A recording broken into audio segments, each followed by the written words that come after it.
Hi, everybody. Hi, Mark. Hello. It's exciting to be here, and thanks everybody for spending some time with us as we will talk through brand building. And I think a lot has changed in the past decade, in the past 5 years, even in the past 12 months, as we go back through COVID to normal life.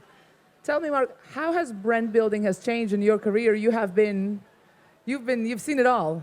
What has changed fundamentally? And Yeah, I think, first off, thank you for taking the time to chat. I think the first thing is that there's no such thing as local marketing anymore.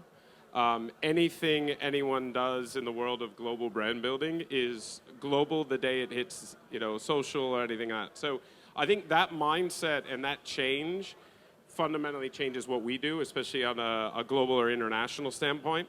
I think the other thing is where the power lies. The center of the universe is no longer the brands from a top-down way, and if we're honest, I don't think it ever was. But I do believe that we're in a point of time where the role of the consumer, or I'd like to say more the human, is really influencing things differently. The power of individuals and influencers versus brands, and from athletes to TikTokers to anyone who has a phone, to be honest, can fundamentally change the conversation around a brand. So I think so I've been doing this for 20 plus years, and I think the big change is the center of gravity has shifted. The brands have to operate differently. There's no such thing as just being a local campaign. And I think we need to embrace that as a positive and turn it into something that really makes our brands stand out and differentiate. I think that triggers so many questions. So I guess I'll start with, because it is about the human in the center, it is about the consumer and an individual. How does PepsiCo today engage and stay relevant to the new generation of consumers that are so individual, and there are so many, and they do want a personal experience, however you need to relate to a global brand? Well, I mean, relevance is probably the most important attribute that any brand should measure. I mean, we can talk about salience and affinity and all those things that are important, but if you're not relevant, you're irrelevant, if we're honest, right? So I think for us, driving relevance is number one, right? And to do that, you have to be authentic. And I think where we think about how we connect with consumers today, authenticity is off the charts in terms of the importance, particularly around Gen Z and alphas. And then I think where we've got to find the right balance of global and local. I believe in a very simple principle of global scale, local relevance, because big brands can't be big brands if they don't have a connection in their local market. The days of top-down brand building, the days of controlling from the center, the ivory tower, they're dead. Anyone that says otherwise is probably not really embracing the realities that I talked about earlier. So really focusing on driving a consistent brand narrative in a relevant way with authenticity. If you can do those three things, you can build amazing brands. And actually brand building and marketing can be actually a growth multiplier. Because you just saw at Adweek, Kantar's Brand Z showed that Pepsi was one of the fastest growing of all the brands in their study. I mean, it's a $20 billion valued brand, and actually advertising was one of the keys. And this is over 50 markets around the world. Yeah. You do invest a lot. You engage in sponsorships, right, to stay relevant. You work with the influencers locally and globally. What are some of the tools that you think have become new to the marketeers and your team, right? And some of the tools that remained, what does a modern marketeer need to use and know and learn today to be able to engage with all the audiences, with all the consumers, and be efficient in the way they operate and build brands today? Well, I think the reality is there's so many tools you can easily get overwhelmed. And to be honest, as you know, I worked at Nielsen maybe 20 years ago. So the basic measurement tools are still incredibly important. Ultimately, we are measured by our in-market performance. So that's going to be table stakes, and we need to continue to do that.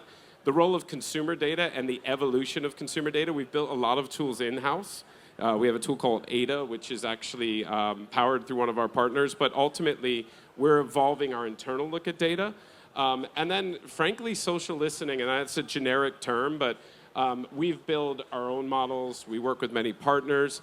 And it actually takes a different skill set to really decode because I think people can be very reactive to social listening versus look at the overall trend and understand the impact. And when you start to think about how does that relate to some of our partnerships or influencers or talent deals, you have to consider talent as media, right? They are mediums to actually tell your story. So, or partnerships as brand building opportunities, not just awareness building. I think the biggest issue that exists in the sponsorship world today is it's still valued based on impressions.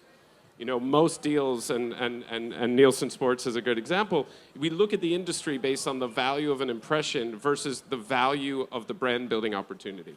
And I think what we've done, whether it's Champions League, which we actually announced our next cycle renewal today, if we think about how we tell stories, how we build narratives, how we drive grassroots football, how we elevate the women's game through these platforms, that to me requires a new set of tools, a new set of measurements. You got to think differently. You got to think long term versus short term.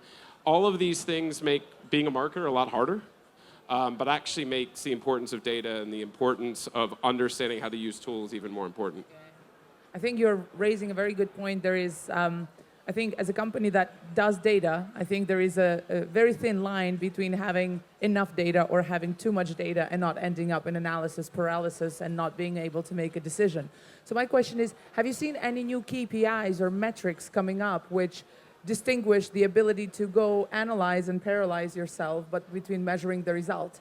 We talk a lot about attention recently, right? Like, are there certain KPIs you think we need to start thinking about as marketeers going forward to distinguish that success factor? I know it's cliche, and Byron Sharp would be very happy for me to say penetration, but it is true, right? If we're honest, like even in high penetrated categories, there's so much runway for all of our brands. And I think we focus too much on things like loyalty and affinity, which are important, but they're secondary. You know, so I do think there's not. I think the reality is there aren't really new metrics. There's just new ways to think about and apply metrics. Relevance is a generic and I'd argue even subjective metric. And there are lots of ways that different agencies and partners kind of classify it. I classify sometimes relevance of what my 14 and 16-year-old girls say is cool.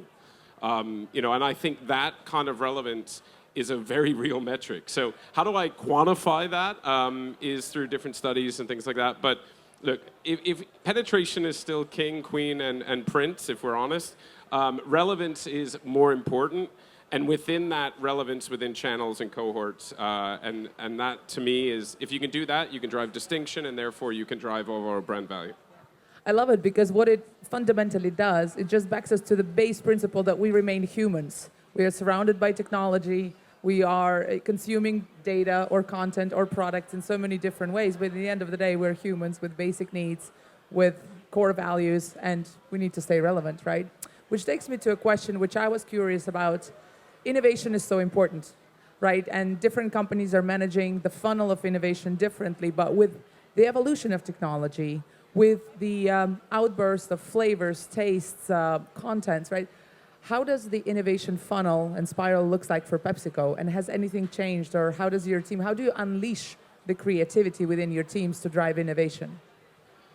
I think, well, first off, innovation needs to come from everywhere, every function. I think we've done ourselves an injustice at time by basically saying, well, it's the innovation team's job, or it's marketing's job, or it's insights jobs. Innovation is everybody's job. And how we do innovation, I would say at PepsiCo and more broadly, I think as an industry, I think it's been a bit too linear. You know, you kind of have, well, you follow a certain funnel, you go out and do dig sites, blah, blah, blah, you come up. The reality is in certain categories, and I can say this in beverages, there aren't a lot of very new ideas. And I think that's an interesting factor. There are not a lot of like really amazing breakthrough ideas if you follow that traditional funnel, because it's a self-fulfilling prophecy. I think for us, it goes back to the tools and really the evolution is, if you think about social listening, if you think about the role of technology, and if you listen to what consumers are saying about your products, you will innovate very different than when you go out and ask them to respond to a concept on a page or a visual or things like that. So I do think that the innovation process needs to be much more holistic across functions. I do think that we need to listen more and test less. And I don't mean not test. My insight partners would kill me for that. But there are times that you just need to get shit in the market. But I do think you have to start from a different place. And you need to actually think about it across functions. Because if you have people from different backgrounds in the room, you will get different ideas. If you take a bunch of MBAs and put them in a room, you will get the similar ideas that we've all had over the years. So I challenge my team to go out there. And again, I'll go back to my kids. Like, what they think is cool is more likely to be cooler to Gen Zs than what I do. So you have to spend time. I think it's all, we all as marketers, we do have relatives, we do have friends, we have children, right, that kind of drive and help us understand what the next generation wants. But I would like to understand, and I think many of you in most of the panels here and panels in different places, we hear a lot and talk about AI, machine learning, ChatGPT. What does ChatGPT do to a marketing and to a marketeer? How do you see it for yourself? Where is that balance? How does ChatGPT or alternatives enhance the creativity of the marketing team or any different team within your organization? And how should we think about it in the future? Well, I think first off, if I could add $1 for every time the word AI got brought up this week, I'd be taking a private jet home for sure. But I think you have to separate AI into two buckets. One, AI in general, machine learning in general. We've been using AI across our entire enterprise, whether it's supply chain, other tools within our go-to-market systems. That is fundamentally kind of an important tool in running a business. Then you get to generative AI. And I think you'll hear lots of things about all the things people are doing. I think we have to really be very smart and responsible at how we look at it. And it's an amazing, powerful tool. But if we don't think about the right way, and you see it from bias to rights issues, and we're seeing that in the industry today, if we're not smart and responsible about it, it's not that AI will turn bad, it will create bad behaviors. Bad behaviors as marketers, bad behaviors as companies. As PepsiCo, we're actually working with the US government to help develop a responsible framework within the industry, which means we're thinking about it, and maybe at times it means you're a little more conservative, but it means you think about the role. And you have to ask yourself, well, what role is AI going to play? Is it really going to matter, or are you just trying to make a buzzworthy press release, right? The second one is, well, what are the use cases that we actually think are relevant? If it's concept development, if it's creative ideation. I think the reality is AI will never, ever replace humanity and the role of creatives, of the advertising industry. It actually can make it better. But I think as we're in this interesting phase, it's been 9 months? No, 7 months since ChatGPT launched. We're still early. So we've got to learn, we've got to experiment, but we've got to be really smart about it. So I think that's where we are in the journey, and it'll be interesting to see what happens over the next couple of years. You're so right. All the companies I've talked to, I've seen companies who are like, ChatGPT has done a sales pitch for us, but I've seen companies said, we kind of still a bit careful about it, but it's a very interesting journey that we are all a part of. I think the other angle I would like to look at it is, one of my favorite quotes is, we tend to overestimate the change of the next 2 years and really underestimate the change of the next 10. But if we were to look at the next 5-year horizon, what do you think, from a marketing perspective, from a marketer's job perspective, what should we be anticipating? What do we need to get ready for to actually unleash the power of brands, to unleash the power of brand building? What do you think a modern marketer should be aware of? I think if we think about what's happening in our category in particular, is the role that influencers are creating their own brands. And I mean influencers with literally bigger audiences than some of our partners, right? I'll give you an example. I mean, there are brands in sports who are being run by influencers. There are coffee brands who are being run by influencers.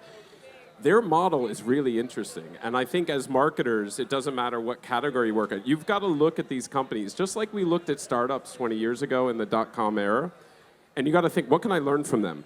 What is the business model that's different the way we operate today that will allow us to actually evolve? Because in the past, what would happen is these great little startup brands, they'd get a lot of buzz, and then a big company like us would go buy them.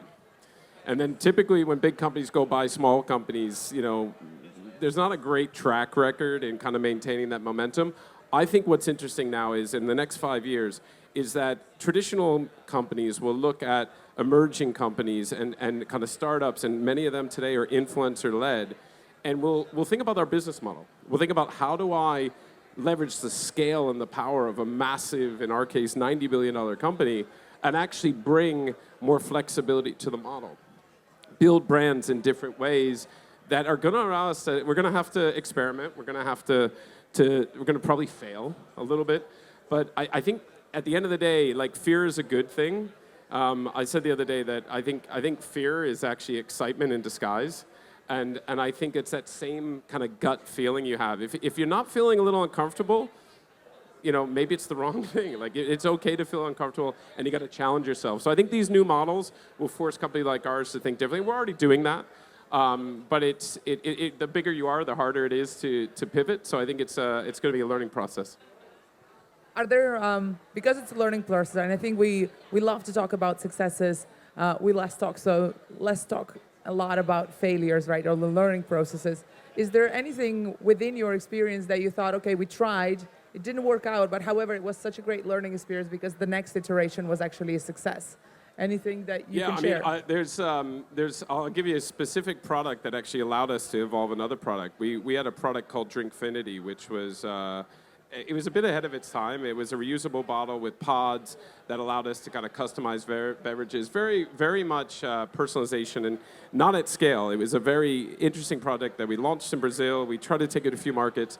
If I'm honest, it wasn't successful for a couple of reasons. One, to the conversation I just had, I don't think we had figured out the model just right. The second is we probably were ahead of its time. Consumers weren't necessarily asking for it. We were trying to push it out. But if we hadn't done that, the GX system, which is one of the core platforms of Gatorade, wouldn't be where it is today.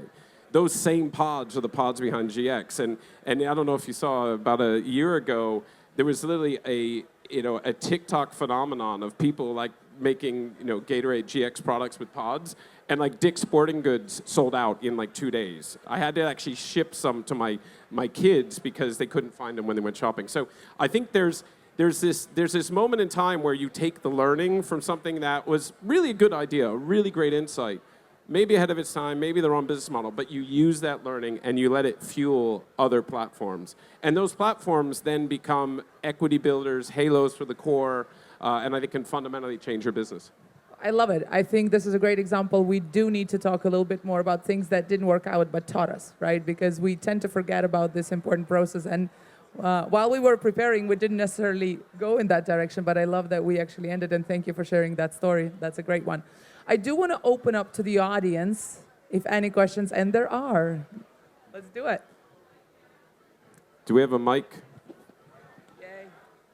Cool. So much. We Hello, do. everyone. Thank you so much.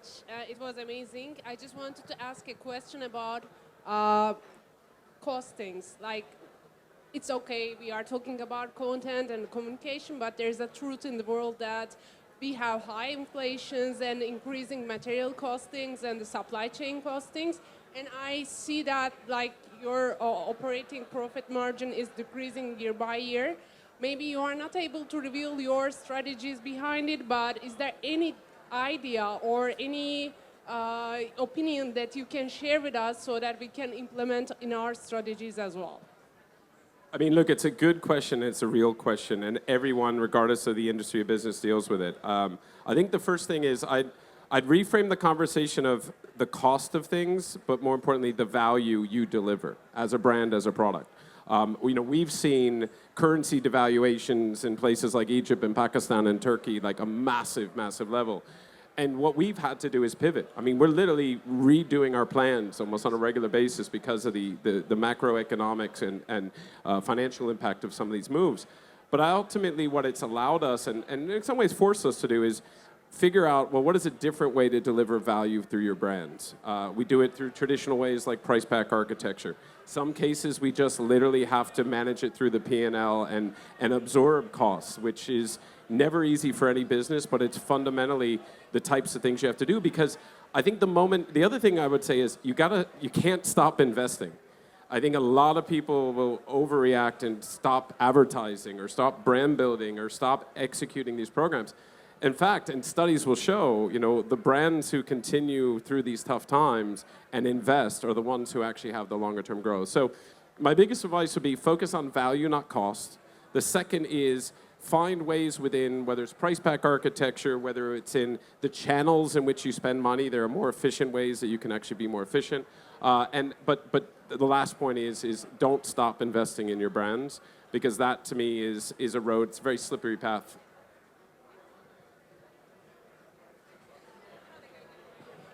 Hey, Noah Mallon with Imagine. You laid out, I thought, a really interesting view of where marketing and media is going, and how much of that's being driven by really non-traditional approaches when it comes to creative.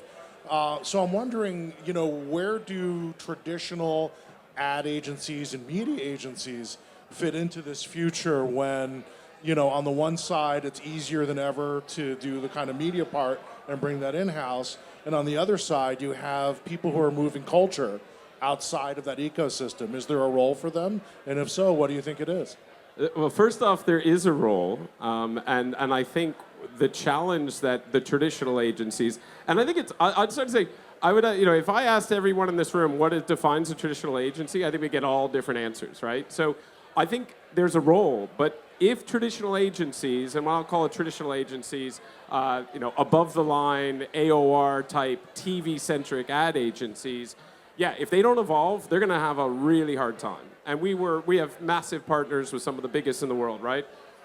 But they are evolving. And so I think it's really important that the agencies really are clear on the value that they're delivering. How are they evolving their business to meet the needs of, frankly, forget the brands, the consumer. And if the agencies do that, then nothing changes, right? You won't call them traditional. In fact, we were talking at another panel the other day. I don't like the word creative agency, because actually creativity comes from all over the place. It could be a social media partner. It could be your traditional agency. So I think the agency model has to evolve, and it is evolving. I think brands need to think differently, but I think one of the biggest mistakes big brands make, or it's small brands too, but I think big brands, we keep changing agencies, and that's not a good thing. I would rather work with my agency to change their approach and actually continue to build that relationship, that trust, that understanding of your brand and your business. That is still probably one of the most important things. If you invest in your agency and your agency is investing in evolving, then I think you don't have to worry about it. If neither of those things happen, I think what's going to happen is, there will be more disruption in the industry.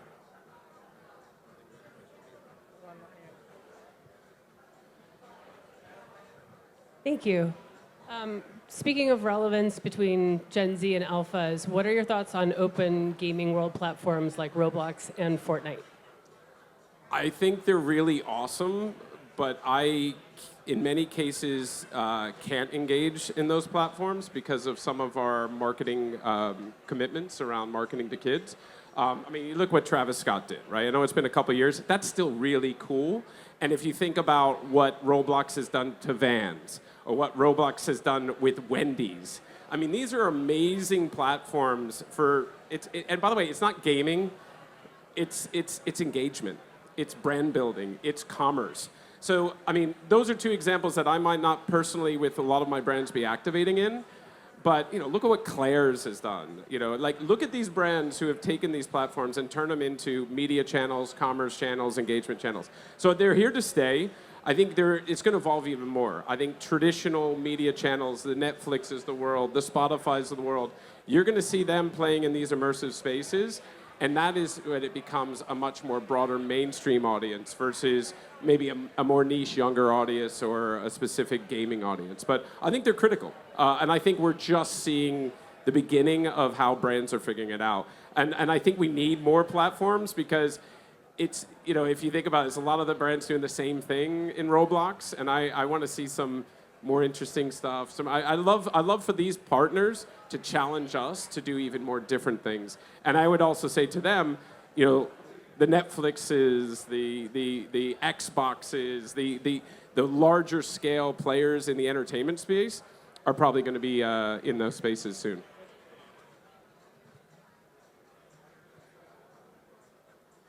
Yeah. halfway.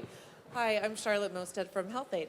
So not the beverage business, but I'd love to hear about Starry and how that's, such a huge pivot for Sierra Mist and such a big bet. But where is that going that Sierra Mist couldn't go? And what is the vision for that in the future?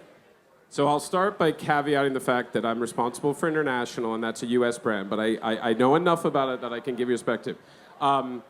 I think the challenge, and what I think the category has had a challenge within, we'll call it flavored lemon lime CSDs, was that maybe it was losing relevance among certain consumer groups. And where Starry was born was in a Gen Z mindset. It literally, from the team that worked in, they fundamentally focused on a different consumer, a different cultural zeitgeist. Like all of that was very different from what Sierra Mist. Sierra Mist was a brand that had a purpose at a time, and I think had just kind of lost relevance, So what I see the team doing is leveraging Starry as a brand new engagement platform for the business.